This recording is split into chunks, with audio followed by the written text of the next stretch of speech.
The MOS Technology 6502 is an 8-bit microprocessor that was designed by a small team led by Chuck Peddle for MOS Technology.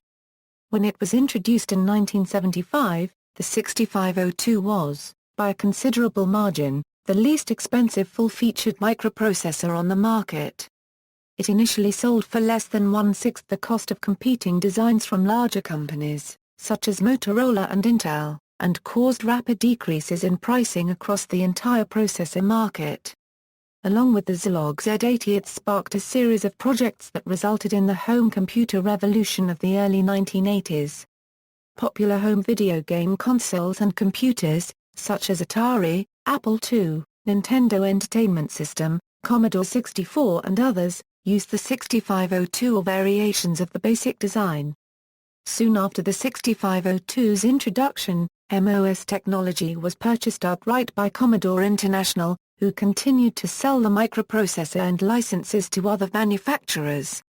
In the early days of the 6502, it was second-sourced by Rockwell and Synapse, and later licensed to other companies.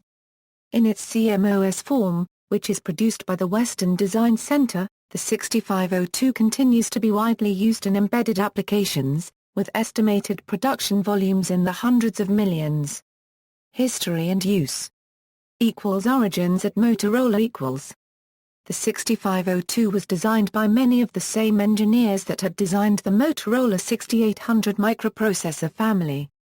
Motorola started the microprocessor project in 1971 with Tom Bennett as the main architect. The chip layout began in late 1972, the first 6800 chips were fabricated in February 1974 and full family was officially released in November 1974. Bill Mensch joined Motorola in June 1971 after graduating from the University of Arizona. His first assignment was helping define the peripheral ICs for the 6800 family, and later he was the principal designer of the 6820 peripheral interface adapter. John Buchanan was the designer of the 6800 chip, and Rod Orgel, who later did the 6501, assisted Buchanan with circuit analyses and chip layout. Motorola's engineers could run analog and digital simulations on an IBM 370-165 mainframe computer. Bennett hired Chuck Peddle in 1973 to do architectural support work on the 6800 family products already in progress. He contributed in many areas, including the design of the 6850 ACIA. Motorola's target customers were established electronics companies such as Hewlett-Packard, Tektronix, TRW and Chrysler. In May 1972, Motorola's engineers began visiting select customers and sharing the details of their proposed 8-bit microprocessor system with ROM, RAM, parallel and serial interfaces. In early 1974 they provided engineering samples of the chips so customers could prototype their designs. Motorola's total product family strategy did not focus on the price of the microprocessor but on reducing the customer's total design cost. They offered development software on a timeshare computer, the Exerciser system debugging system, on-site training and field application engineer support. Both Intel and Motorola had initially announced a $360 price for a single microprocessor. The actual price for production quantities was much less. Motorola offered a design kit containing the 6800 with 6 support chips for $300. Peddle would accompany the salespeople on customer visits, and he found that customers were put off by the high cost of the microprocessor chips. To lower the price, the IC chip size would have to shrink so that more chips could be produced on each silicon wafer. This could be done by removing inessential features in the 6800 and using the newer fabrication technology, depletion mode MOS transistors. Peddle and other team members started outlining the design of an improved feature, reduced-size microprocessor. At that time Motorola's new semiconductor fabrication facility in Austin, Texas was having difficulty producing MOS chips, and mid-1974 was the beginning of a year-long recession in the semiconductor industry. Also many of the Mesa, Arizona employees were displeased with the upcoming relocation to Austin, Texas. Motorola Semiconductor Products Division's management was overwhelmed with problems and showed no interest in Peddle's low-cost microprocessor proposal. Chuck Peddle was frustrated with Motorola's management for missing this new opportunity. In a November 1975 interview, Motorola's chairman, Robert Galvin, agreed. He said, "We did not choose the right leaders in the Semiconductor Products Division." The division was reorganized and the management replaced. New Group Vice President, John Welty said, "The semiconductor sales organization lost its sensitivity to customer needs and couldn't make speedy decisions." Peddle began looking for a source of funding for this new project and found a small semiconductor company in Pennsylvania. In August 1974, Chuck Peddle, Bill Mensch, Rod Orgel, Harry Borkham, Ray Hurt, Terry Holt and Will Mathers left Motorola to join MOS Technology. Of the 17 chip designers and layout people on the 6800 team, 7 left. There were 30 to 40 other marketers, application engineers and system engineers on the 6800 team. That December, Gary Daniels transferred into the 6800 microprocessor group. Tom Bennett did not want to leave the Phoenix area, so Daniels took over the microprocessor development in Austin. His first project was a depletion mode version of the 6800. This cut the chip area nearly in half and doubled the speed. The faster parts were available in July 1976. This was followed by the 6802, which added 128 bytes of RAM and an on-chip clock oscillator circuit. Moving to MOS Technology. MOS Technology was formed in 1969 by 3 executives from General Instrument, Mort Jaffe, Don McLaughlin, and John Provine, to produce metal oxide semiconductor integrated circuits. Alan Bradley, a supplier of electronic components and industrial controls, acquired a majority interest in 1970. The company designed and fabricated custom ICs for customers and had developed a line of calculator chips. On August 19, 1974, the former Motorola employees moved into MOS Technology's headquarters at Valley Forge, Pennsylvania. The goal was to design and produce a low-cost microprocessor for embedded applications and to target as wide as possible customer base. This would only be possible if the microprocessor was low-cost euro, and in the semiconductor business, chip size determined cost. The size goal required N-channel depletion mode MOS transistors, a more advanced process than MOS Technology's calculator chips used. John Provine was able to have the process ready by June 1975. Chuck Peddle, Rod Orgel, and Will Mathers designed the initial architecture of the new processors. There would be 2 microprocessors. The 6501 would plug into the same socket as the Motorola 6800, while the 6502 would work with 6800 family peripherals and have an on-chip clock oscillator. These processors would not run 6800 software because they used a different instruction set. A September 1975 article in EDN magazine gives this summary of the design. The MOS Technology 650X family represents a conscious attempt of 8 former Motorola employees who worked on the development of the 6800 system to put out a part that would replace and outperform the 6800, yet undersell it. With the benefit of hindsight gained on the 6800 project, the MOS Technology team headed by Chuck Peddle, made the following architectural changes in the Motorola CPU: Euro. The second B accumulator was omitted.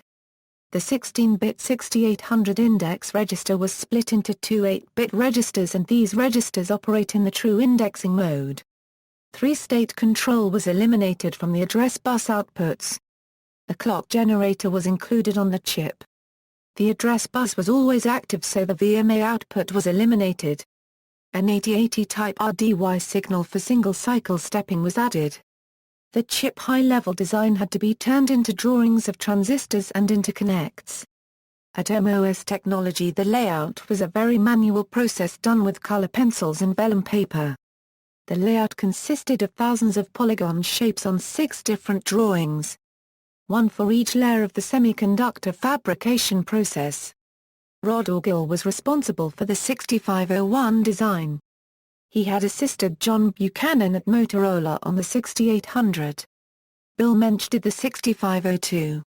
He was the designer of the 6820 peripheral interface adapter at Motorola. Harry Balcom, Mike James and Sidney Ann Holt helped with the layout. The size goal for the 6502 chip was 153x 168 mm or an area of 16.6 mm2. At that time the technical literature would state the length and width of each chip in mils. The original 6800 chips were 212x 212 mm or an area 29.0 mm2. A smaller area means more chips per silicon wafer, and those smaller chips were less likely to encounter a defect during fabrication. The first layouts did not reach their target size. The first 6502 chips were 168x 183 mm or an area of 19.8 mm2. The rotate right instruction did not work in the first silicon, but the next iteration of the design shrank the chip and fixed the rotate right instruction. Introducing the 6501 and 6502 . MOS Technologies microprocessor introduction was quite different from the traditional months-long product launch. The first run of a new integrated circuit is normally used for internal testing and shared with select customers as engineering samples. These chips often have a minor design defect or two that will be corrected before production begins. Chuck Peddle's goal was to sell the first-run 6501 and 6502 chips to the attendees at the Wescon trade show in San Francisco beginning on September 16, 1975. Peddle was a very effective spokesman, and the MOS Technology microprocessors were extensively covered in the trade press. One of the earliest was a full-page story on the MCS 6501 and MCS 6502 microprocessors in the July 24, 1975 issue of Electronics magazine. Stories also ran in EE Times, EDN, Electronic News, Byte and Microcomputer Digest. Advertisements for the 6501 appeared in several publications the first week of August 1975. The 6501 would be for sale at Wescon for $20 each. In September 1975 the advertisements included both the 6501 and the 6502 microprocessors. The 6502 would only cost $25. When MOS Technology arrived at Wescon, they found that exhibitors could not sell anything on the show floor. They rented the MacArthur Suite at the St. Francis Hotel and directed customers there to purchase the processors. At the suite the processors were stored in large jars to imply that the chips were in production and readily available. The customers did not know the bottom half of each jar contained non-functional chips. The chips were $20 and $25 while the documentation package was an additional $10. Users were encouraged to make copies of the documents.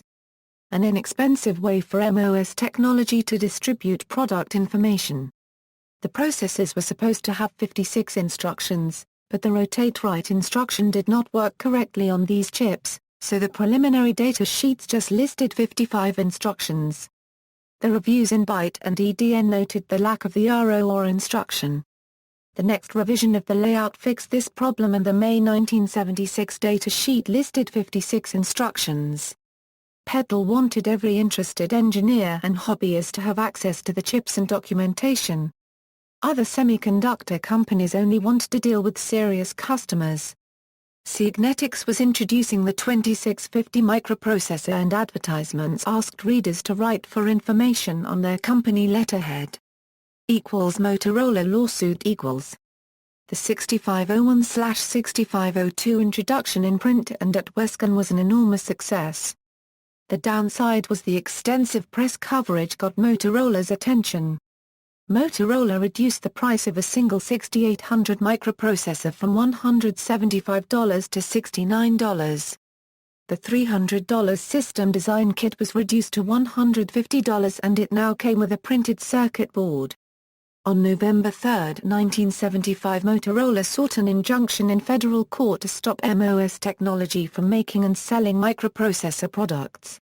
They also filed a lawsuit claiming patent infringement and misappropriation of trade secrets. Motorola claimed that 7 former employees joined MOS Technology to create that company's microprocessor products. Motorola was a billion-dollar company with a plausible case and lawyers. On October 30, 1974, Motorola had filed numerous patent applications on the microprocessor family and was granted 25 patents. The first was in June 1976 and the second was to Bill Mensch on July 6, 1976 for the 6820 PIA chip layout. These patents covered the 6800 bus and how the peripheral chips interfaced with the microprocessor. Motorola began making transistors in 1950 and had a portfolio of semiconductor patents. Allen Bradley decided not to fight this case and sold their interest in MOS technology back to the founders. 4 of the former Motorola engineers were named in the suit: Chuck Peddle, Will Mathis, Bill Mensch and Rod Orgel. All were named inventors in the 6800 patent applications. During the discovery process, Motorola found that one engineer, Mike James, had ignored Peddle's instructions and brought his 6800 design documents to MOS Technology. In March 1976, the now independent MOS Technology was running out of money and had to settle the case. They agreed to drop the 6501 processor, pay Motorola $200,000 and return the documents that Motorola contended were confidential. Both companies agreed to cross-license microprocessor patents. That May, Motorola dropped the price of a single 6800 microprocessor to $35. By November, Commodore had acquired MOS Technology. Computers and games with legal troubles behind them, MOS was still left with the problem of getting developers to try their processor, prompting Chuck Peddle to design the MDT 650 single-board computer. Another group inside the company designed the KIM-1, which was sold semi-complete and could be turned into a usable system with the addition of a third-party computer terminal and compact cassette drive. Much to their amazement, the KIM-1 sold well to hobbyists and tinkerers, as well as to the engineers to which it had been targeted. The related Rockwell AIM-65 control development system also did well. The software in the AIM-65 was based on that in the MDT. Another roughly similar product was the Synack SYM-1. One of the first public uses for the design was the Apple I microcomputer, introduced in 1976. The 6502 was next used in the Commodore PET and the Apple II, both released in 1977. It was later used in the Atari home computers, the BBC Micro family, the Commodore VIC-20 and a large number of other designs both for home computers and business, such as Ohio Scientific and ORIC. The 6510, a direct successor of the 6502 with a digital I/O port and a tri-state address bus, was the CPU utilized in the best-selling Commodore 64 home computer. Commodore's floppy disk drive, a 1541, had a processor of its own. It was a 6502. Another important use of the 6500 family was in video games. The first to make use of the processor design was the Atari 2600 video game console. The 2600 used an offshoot of the 6502 called the 6507, which had fewer pins and, as a result, could address only 8 kilobytes of memory. Millions of the Atari consoles would be sold, each with a MOS processor. Another significant use was by the Nintendo Entertainment System and Famicom. The 6502 used in the NES was a second-source version by Ryko, a partial system on a chip, that lacked the binary-coded decimal mode but added 22 memory-mapped registers for sound generation, joypad reading, and spriteless DMA. Called 2A03 in NTSC consoles and 2A07 in PAL consoles, this processor was produced exclusively for Nintendo. In the 1980s, a popular electronics magazine Elektra used the processor in its microprocessor development board Junior Computer. Various home computers and video game consoles utilizing the 6502. Technical description: the 6502 is a little-endian 8-bit processor with a 16-bit address bus. The original versions were fabricated using an 8-micrometer process technology chip with an advertised die size of 153 × 168 mm or an area of 16.6 mm 2. The internal logic runs at the same speed as the external clock rate, but despite the slow clock speeds, the 6502's performance was competitive with other contemporary CPUs using significantly faster clocks. This is partly due to a simplistic state machine implemented by combinatorial logic to a greater extent than in many other designs. The two-phase clock can thereby control the whole machine cycle directly. Typical instructions might take half as many cycles to complete on the 6502 than contemporary designs. Like most simple CPUs of the era, the dynamic NMOS 6502 chip is not sequenced by a microcode ROM but uses a PLA for instruction decoding and sequencing. Like most 8-bit microprocessors, the chip does some limited overlapping of fetching and execution. The low clock frequency moderated the speed requirement of memory and peripherals attached to the CPU, as only about 50% of the clock cycle was available for memory access. This was critical at a time when affordable memory had access times in the range 250 to 450 nanoseconds. The original NMOS 6502 was minimalistically engineered and efficiently manufactured and therefore an important factor in getting design wins in the very price-sensitive game console and home computer markets. Like its precursor, the Motorola 6800, the 6502 has very few registers. At the time the processor was designed, the number of transistors that could be economically put on a chip was very constrained, so it made sense to rely on RAM instead of allocating expensive NMOS chip area for CPU registers. Registers The 6502's registers include one 8-bit accumulator register, two 8-bit index registers, 6 processor status flag bits, an 8-bit stack pointer, and a 16-bit program counter. The stack's address space is hardwired to memory page $1, that is the address range $100 a Euro $1 FF. Software access to the stack is done via 4 implied addressing mode instructions, whose functions are to push or pop the accumulator or the processor status register. The same stack is also used for subroutine calls via the JSAT and RTS instructions and for interrupt handling.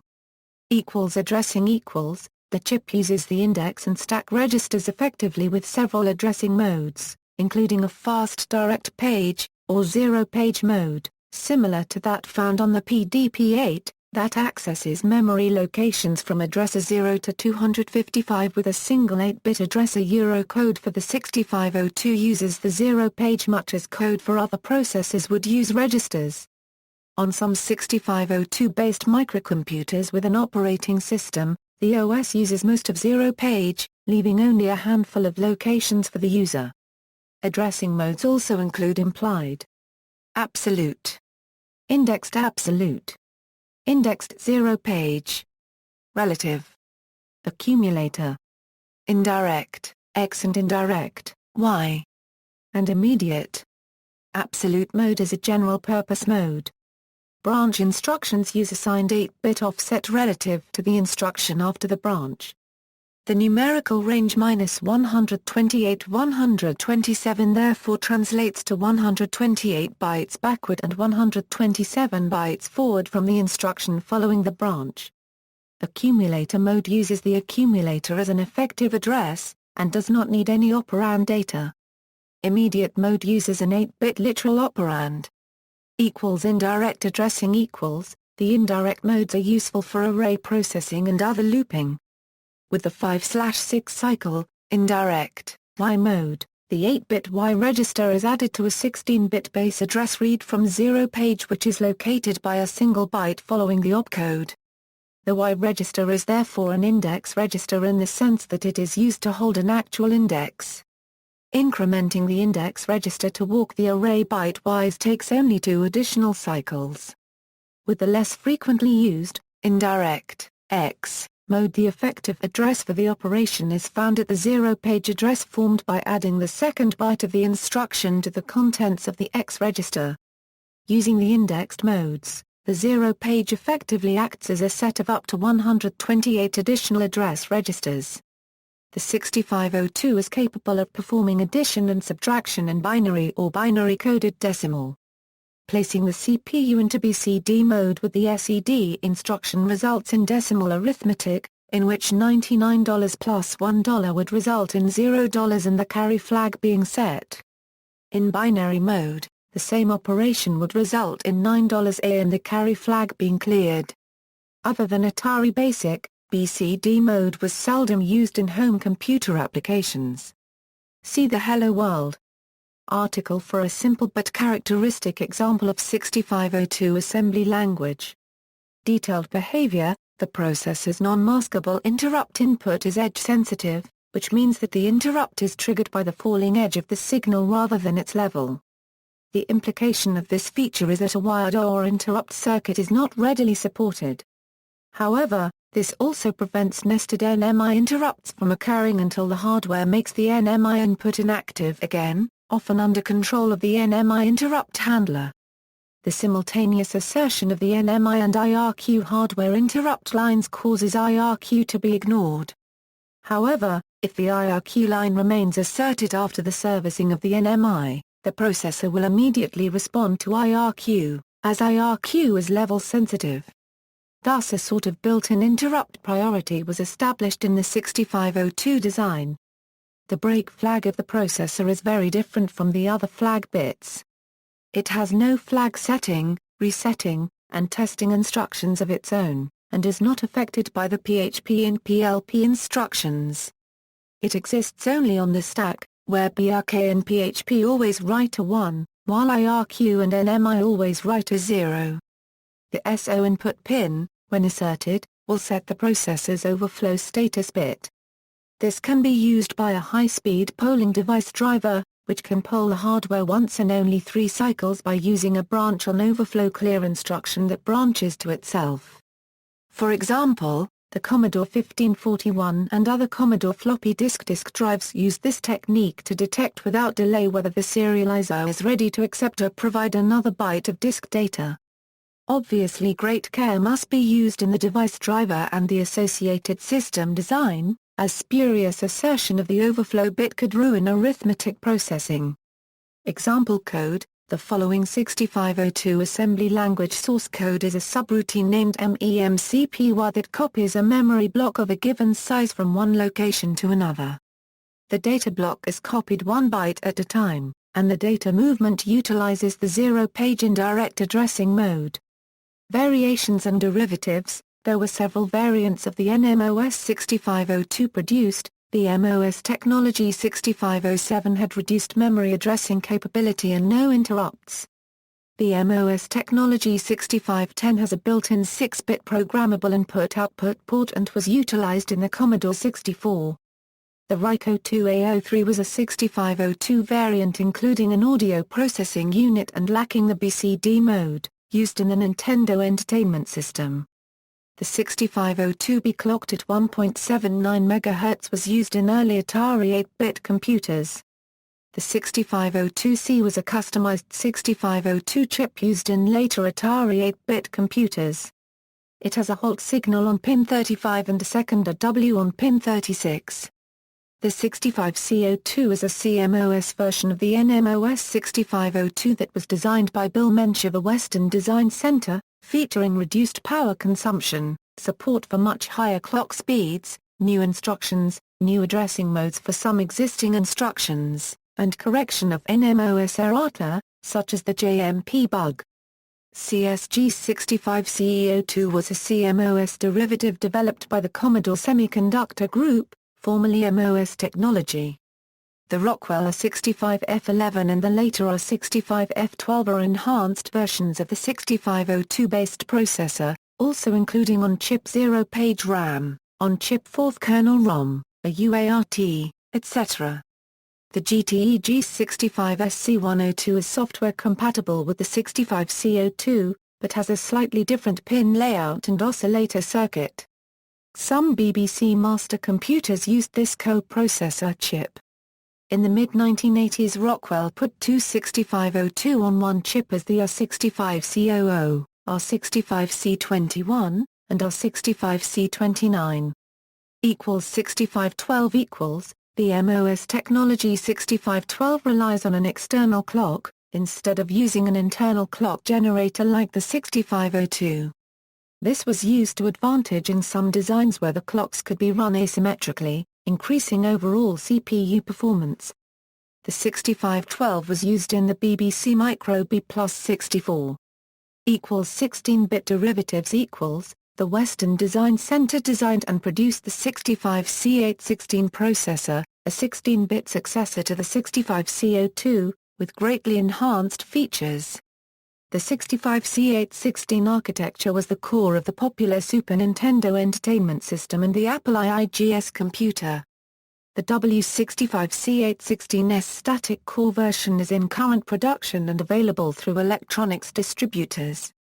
The Western Design Center also designed and produced the 65C802, which was a 65C816 core with a 64 kilobytes address space in a 65C02 pin-compatible package. The 65C802 could be plugged into a 6502 board and would function as a 65C02 on power-up, operating in emulation mode. As with the 65C816, a two-instruction sequence could switch the 65C802 to native mode operation, exposing its 16-bit accumulator and index registers, as well as other 65C816 specific features.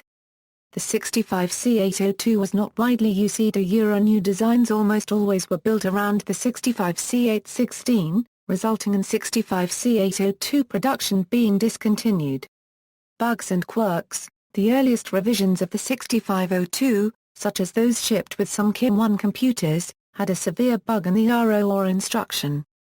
The operation of a ROR in these chips is effectively an LSR instruction that does not affect the carry bit in the status register. MOS left the instruction out of chip documentation entirely because of the defect, promising that ROR would appear on 6502 chips starting in 1976.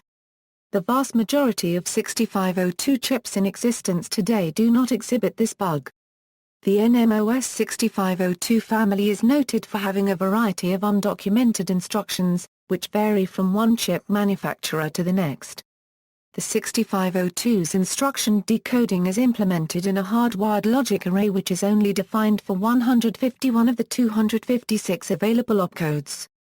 The remaining 105 trigger strange and occasionally hard to predict actions, such as crashing the processor, performing two valid instructions consecutively, performing strange mixtures of two instructions, or simply doing nothing at all. Eastern House Software developed the TRAPS-65, a device that plugged between the processor and its socket to convert unimplemented opcodes into BRK instructions. Some programmers utilized this feature to extend the 6502's instruction set by providing functionality for the unimplemented opcodes with specially written software intercepted at the BRK instruction 0xFFFE vector.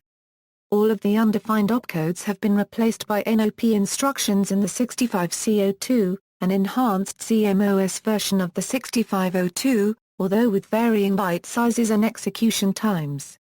In the 65C802/65C816, all 256 opcodes perform defined operations.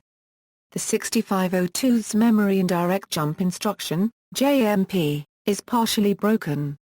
If as hex XXFF, the processor will not jump to the address stored in XXFF and XXFF+1 as expected, but rather the one defined by XXFF and XXOO would jump to the address stored in 10FF and 1000, instead of the one stored in 10FF and 1100.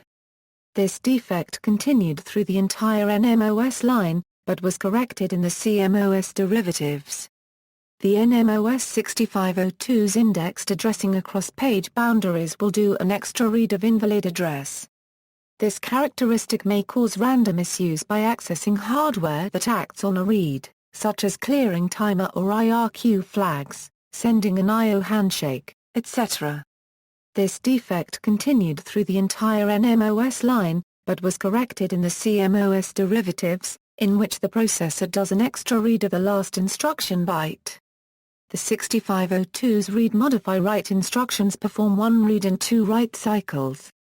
First the unmodified data that was read is written back, and then the modified data is written. This characteristic may cause issues by twice accessing hardware that acts on a write. This anomaly continued through the entire NMOS line, but was fixed in the CMOS derivatives, in which the processor will do 2 reads and 1 write cycle. Good programming practice will generally avoid this problem by not executing read-write instructions on hardware registers. The N, V and Z status flags are generally meaningless when performing arithmetic operations while the processor is in BCD mode, as these flags reflect the binary, not BCD, result. This limitation was removed in the CMOS derivatives.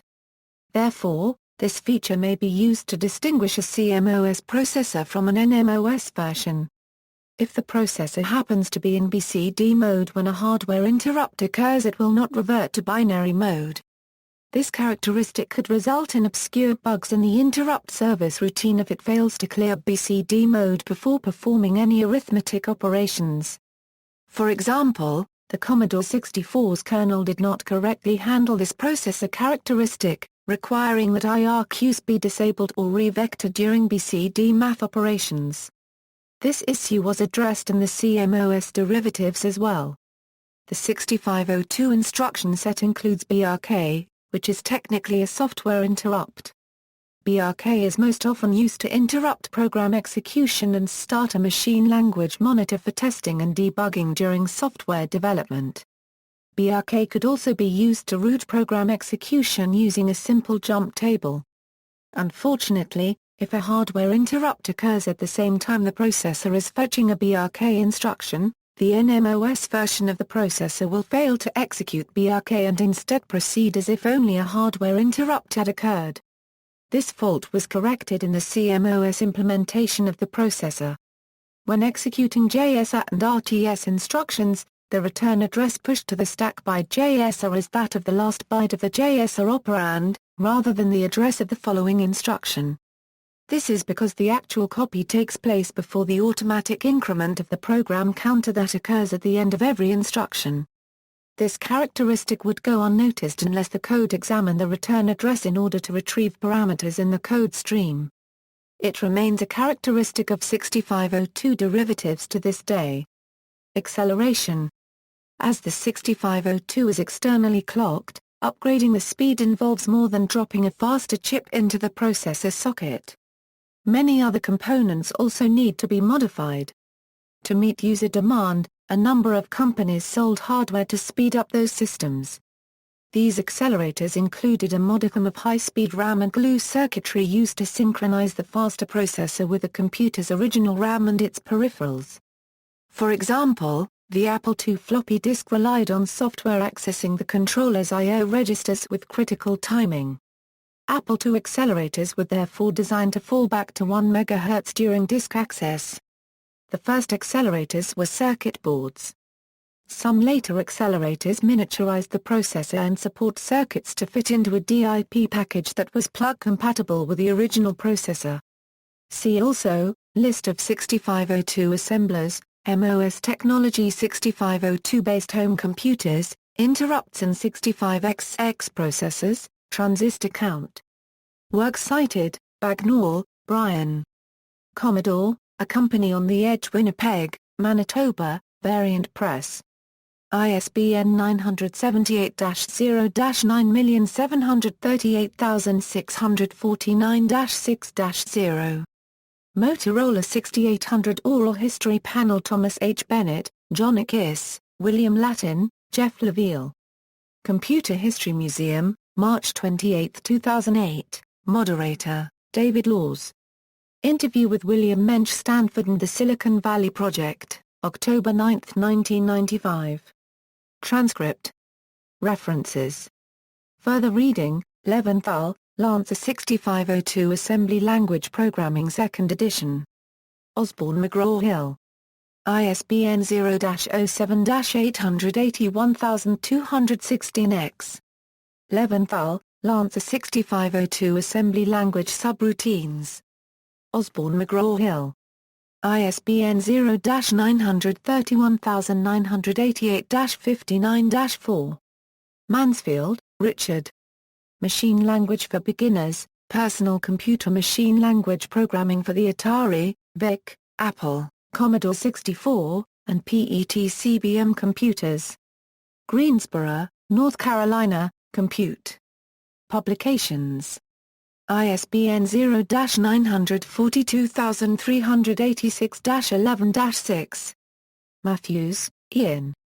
The Rise of MOS Technology and the 6502 Inches. Running Technologies Incorporated. MOS Technology 6500 Series Hardware Manual. Norristown, Pennsylvania, MOS Technology. January 1976. MOS Technology 6500 Series Programming Manual. Norristown, Pennsylvania, MOS Technology. January 1976. Zaks, Rodney. Programming the 6502. Sybes. ISBN 0-89588-135-7. Zaks, Rodney. Advanced 6502 Programming. Sybes. ISBN 0-89588-089-X. External links, 6502.org, the 6502 Microprocessor Resource Repository and Portal, 650X Information Concise Description, photos of MOS and second source chips. At CPU Collectionda, MDFS.net Euro 6502 Instruction Set, Clever, Eric. 6502, the first RISC-A Micron P. Archived from the original on May 24, 2012. With link to concise 6502 programming chart in PDF. Harrod, Danetta 6502 gets microprogrammable instructions. Byte 5, 282 €285. ISSN 0360-5280. U.S. Patent 3,991,307 Integrated Circuit Microprocessor with Parallel Binary Adder having on-the-fly correction to provide decimal results, which covers the 6502 decimal mode, visual transistor level simulation of the 6502 CPU, list of 6502 software emulators at TSA4's domain, 6502 simulator for Windows at Dan Boris homepage hosted by the Atari Gaming Headquarters, web-based 6502 compatible compiler and emulator written in JavaScript by Stian Zhang. This article is based on material taken from the free online Dictionary of Computing prior to November 1, 2008 and incorporated under the relicensing terms of the GFDL, version 1.3 or later.